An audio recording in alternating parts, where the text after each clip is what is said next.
Do you remember your first rap or what you were rapping about back then? My first rap, I don't remember it, but I remember I was on a train one time. I was telling my mom I wanted to rap. I was probably like 10. I was in elementary. And she was like skeptical about it, like, what? Because I'm a kid. She's like, you want to rap? I was like, yeah. She's like, what you rapping about? I had my book. And all I remember, I don't remember what I said, but all I remember the first shit it says like gangster or some shit like. It said something about some gangster shit, whatever it said. And she just wasn't having it, like, nah, you bugging. I don't want you rapping this. She wanted me to rap like gospel and shit. So we was going to church and shit. But I wasn't really into like being in church and stuff. I was like wanted to be outside. So that's really what I wanted to talk about more since a kid. I didn't really want to talk about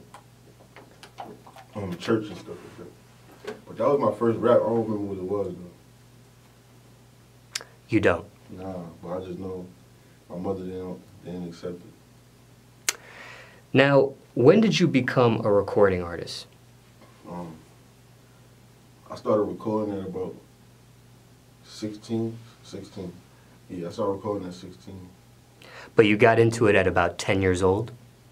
Yeah, like writing, just writing free will with your pen, just writing.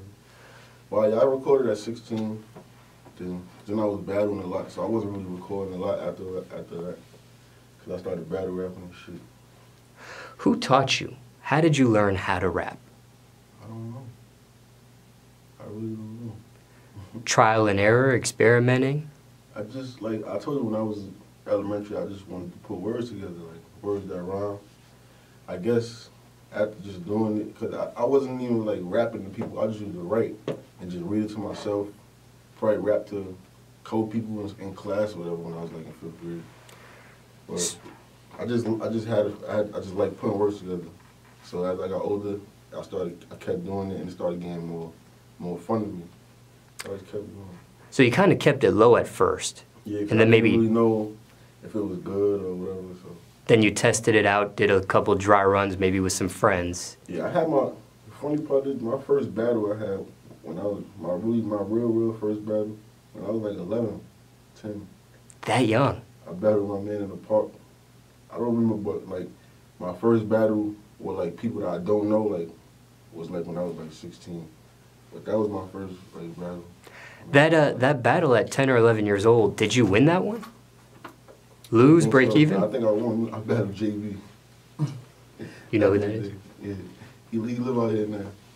Or it was either him or Austin. I battled Austin. Yeah, my man Austin. In fact, he used to rap when I was younger. When you were 16 and you battled a stranger, not a friend or somebody you knew, how did you do? I lost, but it gave me confidence because the crowd was fucking with me. Even though I lost, like I was saying shit that had the crowd turning up. So it gave me some confidence to go home and write again. Like it didn't make me quit. That's all I can say. It didn't make me say, "Oh, this shit is over. I don't want to do this shit no more." I went home and wrote. I don't think I've ever heard somebody say losing something gave them confidence. It's usually the opposite. Yeah, I didn't really care. I lost, but I felt like I did good though. So that's all that really matters to me. Any musical influences, anybody that inspired you when you started? Yeah, like when I first was rapping, it was like Heavy Cassidy, Lloyd Banks, Fabulous. Like the punchline era, like that's really when I was like started rapping. Cause I used to really just want to say punchlines all day. Then as I got older, I started to want to talk about more like reality.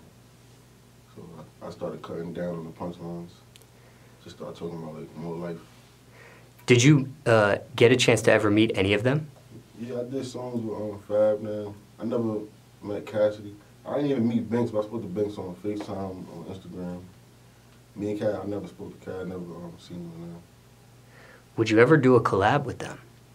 Yeah, Banks, yeah, hell yeah. Fab, me and Fab probably got like 3-4 tracks together.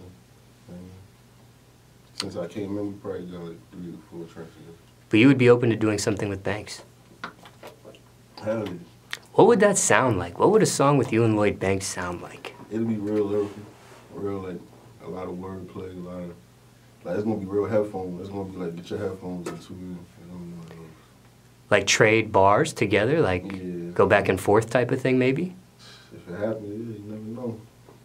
I'm real competitive. When I get in, I'm real competitive. I don't be trying to let nobody just kill me on the track. I ain't with that. You're part of HighBridge The Label. Yeah. How many years would you say you were perfecting your craft for before you became a member of that? 10. 10 years. 10 years. Did you ever think about quitting? 10 years is quite a long time. I quit mad times. You did quit. Yeah, like I ain't just be out here rapping every day. Like there's shit going on. Niggas just try to get some money and shit. Like, I ain't just in the house writing raps all day. So. But when I was in the mood, I would write raps. But it have been times I didn't not wrote raps for like a year. Like just forgot about it. What kept you coming back? Some people, when they quit, it's for good. It's really like some of my friends, like they'll come to me and ask me, like, yo, you don't rap no more? I'd be like, I ain't even been writing. I ain't writing like a year. But then it just be shit like that. Like I just get the feeling, just go home and write. Then I just start listening like that. I'm nice, like you know, make it start. Then I'll stop again, start back up again. It's just like the time when I started back up in 2014, I was starting back up, and Boogie came in 2015. So I just kept it going. How many times do you think you probably quit? I feel like I quit every year. Right. I'll go hard for a few months, be writing, and then stop writing for a few months or probably a year, go back, like just back and forth. Would you say to get back in it, it was more self-motivation or more of a support system? Because you did have friends, like you said, that kind of wondered where you were. And yeah, but it was both. It was both. Because when I was doing, like, the battle rap, nobody really cared about that. Like, my friends didn't care about that. Because they wanted me to, like, make music and shit. So it wasn't really that much support on the battle rap side. Anybody close to you ever say, man, you should quit and you should never do this stuff again? What, rapping? Yeah. Nobody ever told me that. Like, my whole, like, it took me to being, like fake famous celebrity to finally hear somebody call me whack. Like, my whole life, I never, ever heard nobody say, yo, you're whack, you shouldn't rap. When I first started, when I went to high school, when I was like 15, I wrote a rap. My friend said it was whack. But other than that, nobody ever said I was whack until like this internet shit. And niggas was like, dog, you trash. Like, I've never even seen this before. Like, this shit is just new to me, so it's like, whatever. What did that feel like on the internet being called whack or trash? When it first happened, I knew it wasn't like, maybe if people were saying it to me in the street, like when I was coming up all these years, and if I had people telling me I was whack, I probably would have believed it. I don't know why, I probably would have believed it, like, damn, this nigga said I was whack too. But the fact that nobody never, like, I done did battles in front of people I never seen before, I done shook rooms, I done freestyle with mad, like, ciphers or everywhere at school. So, like, nobody ever said I was whack. So, like, on the internet, people saying that, I'm like, maybe they just not hearing it the right way. When you're in the studio, top 3 things you need in the studio. I need weed. Just a vibe. I need weed. Fucking beats. One more. Beats. And a vibe. I need energy, positive energy. So keep me motivated while I'm recording. When it comes to marijuana, is there a particular strain you enjoy? I like OG. Now, what does marijuana do for you in the studio? I don't know, but it's like I can't focus. It just helps me focus. Because, like, when I don't be having weed in the studio, I don't really, like, my focus don't be there. I don't know why, but it just don't be there. It don't. Ever record sober? One time, and I hated it. It was because you couldn't smoke in the studio. And I just kept complaining about it. Like, what the fuck, man? It just was blowing my mind. I never went back to that studio. Speaking of studios, craziest studio story you could share with us today? Oh, man, I don't even want to. It just happened recently, too. I don't want to talk about that. Don't want to talk about it. Okay, totally understandable. Now, I read on TMZ that Kanye West was recording an album, or he was getting creative vibes for an album on a mountaintop in Wyoming. Okay? Wait, see, he was on a mountaintop, like what? He was in a mountaintop in Wyoming at a resort or some sort of thing, and he was either getting vibes for recording or he was actually recording there. I don't know. But there was a TMZ story about that. Now that's a very unique location. I've never heard somebody work in that type of environment for you before. But for you, what's the most unique location you've recorded at or have gotten those creative vibes from so far? And you've been rapping for quite a long time. I think Atlanta. I ain't recorded no exotic places here, but Atlanta, man, it just give me, like, I recorded damn near a whole mixtape out here. Like, this whole shit I'm working on, my tape, I just came out here for a week, not this week, but like 3 months ago, 2 months ago. Okay. I was out here for a week and I recorded damn near a whole tape. So that's like the most, that was real crazy. So Atlanta so far. What do you think about Atlanta or that studio vibe got you to complete a whole project that quick? The beats. It was new. Like, I think I'm a type of artist, when I start hearing new kind of beats that I never was used to, if I start liking them, I'm going to want to rap to them ASAP, because I want to hear how it sounds. Because it seems like all the producers back at home, they give me the same kind of beats. Like, they want me to just rap, like just rap, spit bars and shit. It's like, it gets boring sometimes. I'm thinking about as a fan, like, I don't want to hear a nigga just spitting 100 bars all day. I want to hear you do different type of shit. So when I came out here, they was playing different kind of beats for me that didn't have nothing to do with just spitting bars. So I was just getting on them shits. Do you think the producers you've been messing with too kind of feel like they can predict your sound and give you beats on what they think you would be on versus... Yeah, a lot of artists, a lot of producers do that. They send you shit, you'll sound, when they tell you that, you'll sound crazy on this. That means they're already putting you in that, like, you already know they want you to rap on this because they know your sound. Don't tell me what I sound. I appreciate you telling me I sound crazy on it, but send me something that you think I might not sound crazy on and give me a challenge. Now, I've heard before when it comes to receiving beats too, I think 50 Cent did this before. There was a moment in time when he was getting beats and he told people, don't say who the producer is. Like hide the producer name from me when you give me these beats, because he wanted to have like an open mind on what he was going to record. I guess he didn't want to feel stereotyping a producer's brand, or you get what I'm saying? Have you ever been in a scenario like that before? No, I never said that before. I never really thought about it like that. I guess probably in his era, I don't know. Probably like certain producers made certain kind of music, so he probably didn't want to hear your name and felt like he had to make a certain kind of song. He wanted to make what he wanted to make. So that's probably what it was. Now, let's talk about your recording process.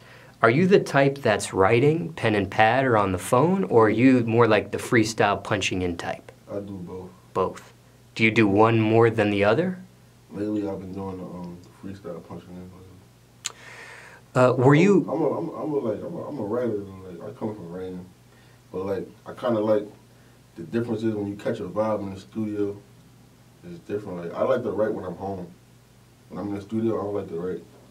I like to just go. Very interesting. Some people can get distracted at home. No, you could, but you in your room or whatever, you lock your door, you have your headphones on. Whatever.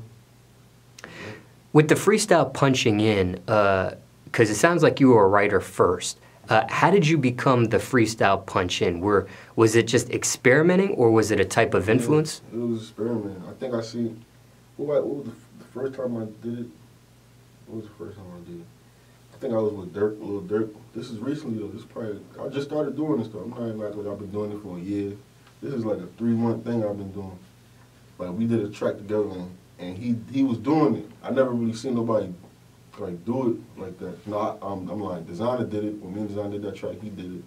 I never did it before though, but it seemed like I was gonna have to do it because he went first. You feel me? So Durk was going first. He got the mic right there. He's going punching. I'm not gonna lie. I'm trying to write, but it's not coming as fast as I wanted to. He's about to be finished his verse. So I'm like, yo, I can't sit here and just be sitting here writing. This nigga just going. I said, I'm about to just do what the fuck he did. That's really how I started. I'm about to just go over there, put the headphones on, and then just do line after line. And I did that shit, and it came out faster than how I was writing. Like, the writing process, I'm sitting there hurting my brain. I can't think of a line. I'm looking over there, like I'm just getting distracted and shit. So I'm like, let me just go. After he got up, I went inside in the chair, put the headphones on, just zoned out. Told him just keep playing in the back, keep playing in the back. I'll do one line, 5 minutes, probably do another line. Then I just start catching fire, like, oh, let me do it over. Then I just start catching fire. So after that, I'm like, oh, dang, that shit was kind of, I like that. I just been doing, I put Boogie on doing that shit too. So he been doing that shit. Seems like a lot of the new generation rappers, They do that. They do that. Yeah, and the older generation is the writing type. Yeah, but I like to incorporate both. Now, are you the type that records sitting down or standing I up? record like this. Like, just like this. Have a mic right here. Sitting down? Yeah, by the computer. I don't even go in the booth no more. Like, that's what I'm telling you. Dirk, he put me on to that. Like, he wasn't in the booth. He was right by the engineer table. I'm looking like, I never seen that before. Like, nigga sitting right there. I'm like, the fuck this nigga doing sitting right there? I've been seeing a lot of new generation rappers doing the same thing. Outside of the booth, by the engineer recording, sitting down. Yeah, so I see him do that. I like that shit. I just started doing it. Do you notice a difference in your voice or how you rap sitting down versus standing up? Just curious. Nah, not really. Just more comfortable when you sitting there. And the thing I don't like about the booth, like the going back and forth, cause like if you doing punching line by line, it's hard to go in the booth. You come back out, you think of a line, you go back, cause you might go back and forget the line. By the time you walk in the booth, you be like, that's, cause I don't know about everybody else, but I'm the type of nigga that I'll think of a line and be like, all right, punch me in, I'm gonna go in the booth.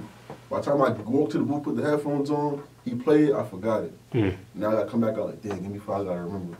So I'd rather sit right there. As soon as I think of it, I can tell you press the button, I can just say it right there without even wasting that much time. From start to finish, what's the average time you spend on a song these days? I say an hour and a half each.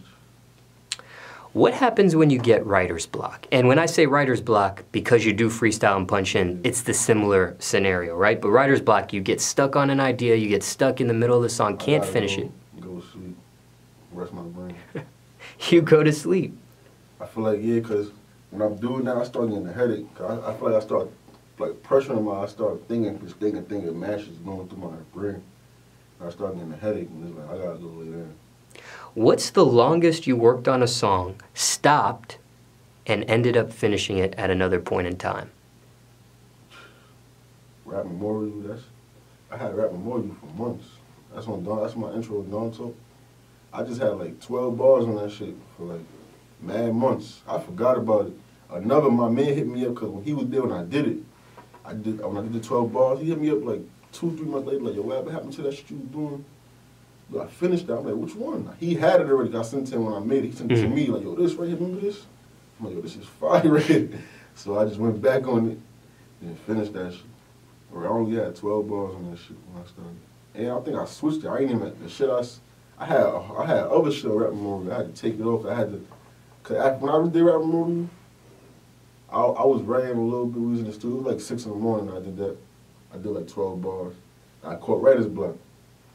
I'm like, yeah, I can't think of that. I was kind of tired. I'm like, I'm gonna get back to it. I forgot about the shit. Months passed, and nigga just hit me up. Yo, what happened to that shit? He sent it to me. I went over. I just did it from the top. That's one of my favorite. Like bars. One of my tracks, like just straight bars. That's top right there. So that record took a couple months. Now, when it comes to writing, have you ever lost lyrics, whether it was on a pad or in your phone? It didn't happen in a while, but that used to always happen to me. Like that was happening to me before I was on. Like when I used to have Blackberries and shit, I used to be losing phones, but it didn't happen to me in a while. But that's another reason why I don't really like writing that much, cause I know these iPhones and shit, the notes could just erase one day. So I don't even like writing like that. When you did lose lyrics back in the day, how'd you cope with it? I used to just be tight, man, real tight. Cause that's all I did was write. It wasn't no freestyle punch. So every rhyme I had was in my phone. So if I lose it, I'd just be stressed. And I think one time that made me quit. I think one time that happened to me and I said, yo, this shit got me tight and I ain't right in a while. Very discouraging. Yeah. Now, have you ever gotten emotional creating a song before? Yeah, when I did this, like when my right man died, I made a song from back in the day. That was real emotional. That's why I don't like doing songs like that. Get real emotional. Emotional to the point where you shed a tear type of thing? Yeah, you might have to shed a tear. Like when you talk about certain situations that's like real life shit. You were able to finish that record though? Yeah, I did this when I was 16, 17. It was on my first mixtape I ever put out on thatpic.com. After he had passed, how soon did you create that record after his death? Probably a few months. Cause he was the first person to tell me to rap for real. So, yeah. That's why I dropped my mixtape. My first mixtape when I was 7. He died when I was 17.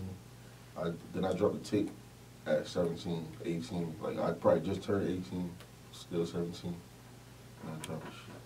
How did his family members react to that song that you made? Now, when it comes to beats, which is something we talked about earlier, has there ever been a beat you received that you passed on that later became a big song for somebody else maybe? Nah. I would be upset at that. No, I wouldn't really be upset. Maybe it just wasn't me. It wasn't for me. That happened with P&B and A Boogie. I think P&B had the Timeless beat. He didn't like it. And then look, Boogie just had it. It probably wasn't for him. Risk versus reward. What's the biggest risk you took for your music career so far? I had to tell my daughter to move out the Bronx and come down. I ain't want her in the Bronx no more. So I had to like take that risk, like having her come all the way miles away. So I won't have to worry about certain shit. Like, it was in the projects in the Bronx, like, I wasn't having that, like, nah. I can't be taking risks going to see my daughter, going all the way up there. And just people knowing my daughter lived there, like, I wasn't really comfortable with all that shit, so. Liability. Yeah. So it was just a decision that me and the mother came up with I think it was best for them to move. She wanted to move anyway. I wasn't, like, before I was the rap shit, I was never with that, like, nah, I don't know. But, like, when it started happening, I started seeing, like, yo, this shit getting different. Like, I don't even want y'all up there no more. Like, so, like, yeah, just move. Was it worth it? Was that risk worth it? Yeah, because I'm comfortable with, like, I know she ain't in the Bronx and shit in the projects. Dangerous. Yeah. Proudest accomplishment so far in your music career at this point? Ain't nobody killed me on the track except Pusha T, but it's so good. He edged it. Now, on the opposite end of the spectrum, biggest failure so far in your music career? Biggest flop? I ain't dropping nothing in 2017. Like, double XL, shit like that. No, I don't look at it as a failure.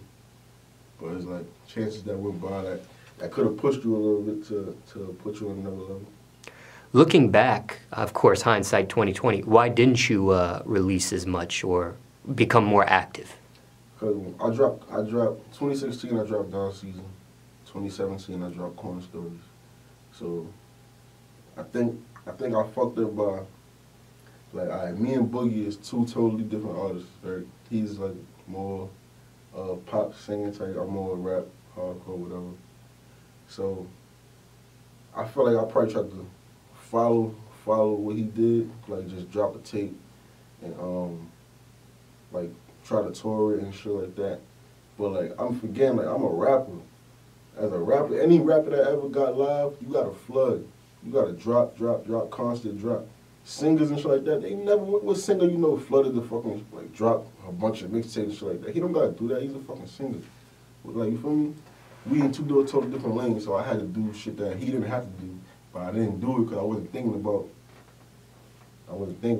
right way. Like, 2017, I should have dropped 2 projects, at least 2 projects, but I did, I dropped 1.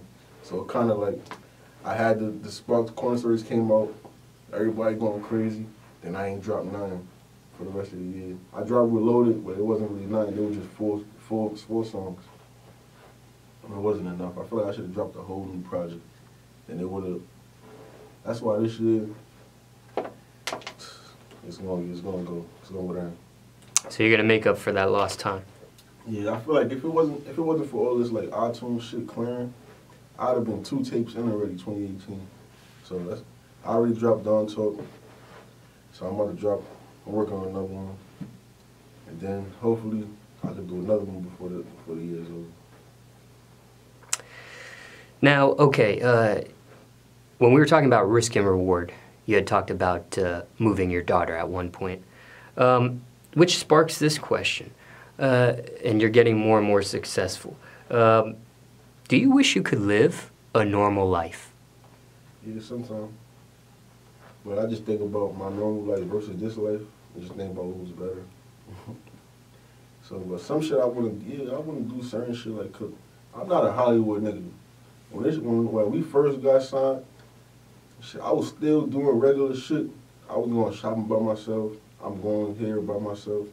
It didn't take me to a time where mad niggas ran up on me like asking for pictures and shit. Until I realized like, yo, I'm bugging the fuck out. I cannot be out here by myself doing this.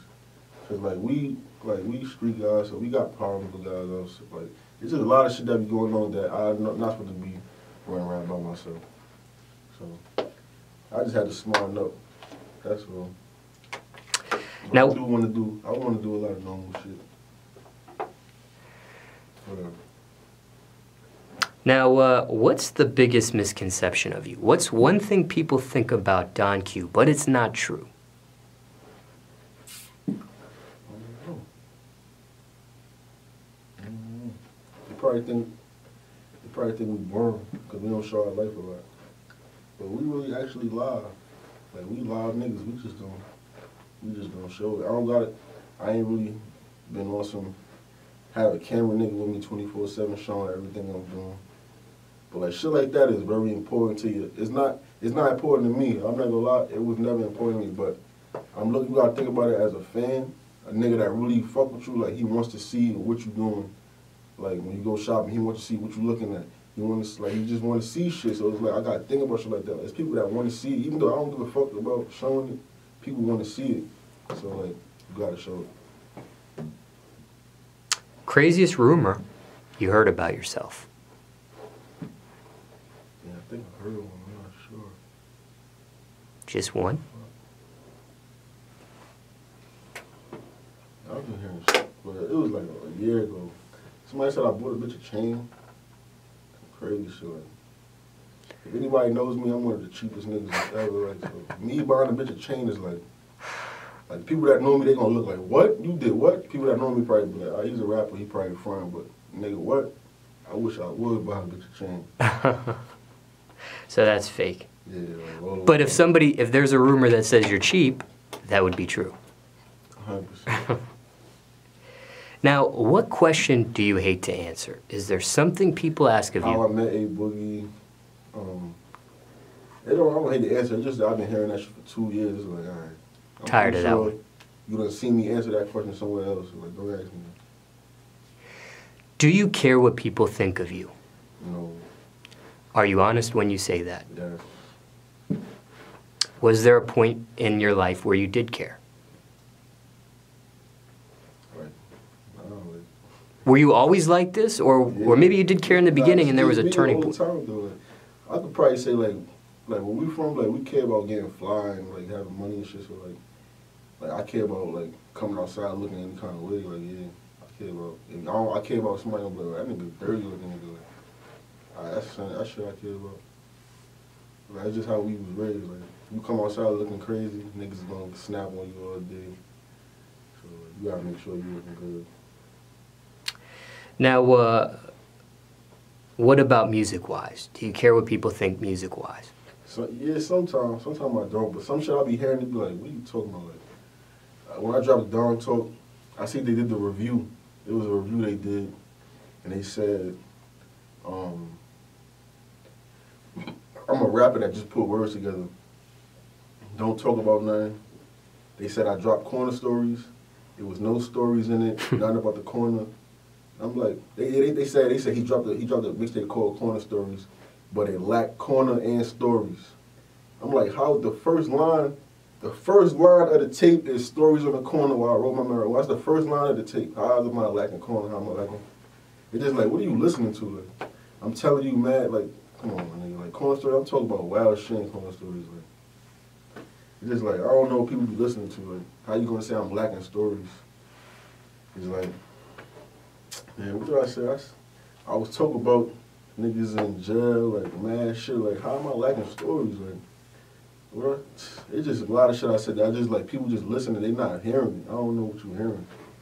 I don't know. They just make it sound like I'm a nigga that just say words that rhyme. Like I've never been a nigga that probably when I first started, but after a while I like to talk about shit like certain shit. You know, everybody rap talk about cars and journey and shit, but sometimes I like to actually talk about certain things. What are your keys to success? Consistency, longevity. That's it. I ain't trying to be a 3-year nigga, 3-4 year nigga. Do you think people got you in that box or typecasted you like Everybody get put there at first, like, oh, I wonder how long, and you gotta just prove yourself. Nobody, I don't think nobody came and they know, like, well, I don't know. They probably look at you like, oh, he's gonna be around for a while. You never know, you don't know what the hell's gonna happen.